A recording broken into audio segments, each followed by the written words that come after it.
কম দিলে ভালো লাগে না, বেশি দিলেই বিষ, তাই আগে থেকেই বলে দিয়েছে আন্দাজ মতো দিস।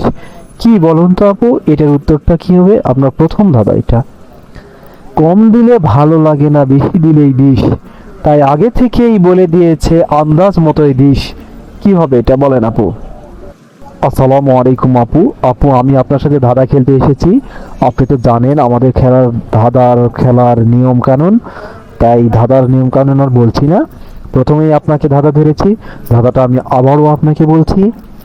কম দিলে ভালো লাগে না, বেশি দিলে বিষ, তাই আগে থেকেই বলে দিয়েছে আন্দাজ মতো দিস। এই উত্তরটা আপনি বলেন।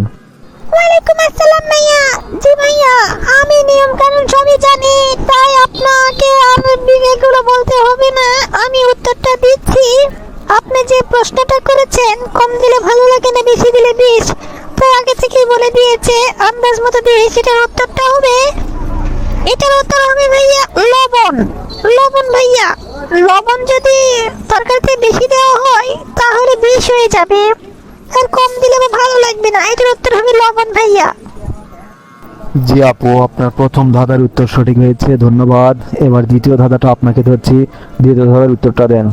দ্বিতীয় ধাঁধাটা হচ্ছে আপু, জল নয় তবু লোকে জল বলে, জল নয় লোকে তবু জল বলে, কি জিনিস বলেন তো? ভাইয়া, এটা হবে জলপাই। জলপাই এটা হবে ভাইয়া, জলপাই। আমি বুঝতে পেরেছি, এটা জলপাই হবে। জলপাইয়ের আগেই জল লেখা থাকে, তাই জলপাই, জল। ধন্যবাদ আপু, আপনার দ্বিতীয় ধাঁধাটাও সঠিক হয়েছে, অনেক অনেক ধন্যবাদ। তাহলে আপনি পেয়ে যাচ্ছেন অপো স্মার্টফোন এবং 1000 টাকা। আজকে দাদা এই পর্যন্তই। আপু, এই নেন আপনার ওপো স্মার্টফোন এবং 1000 টাকা। আজকের এটা উপহার। আজকের দাদা এ পর্যন্তই। সবাই ভালো থাকবেন, সুস্থ থাকবেন, ফি আমানিল্লাহ। আল্লাহ হাফেজ। আল্লাহ হাফেজ ভাইয়া।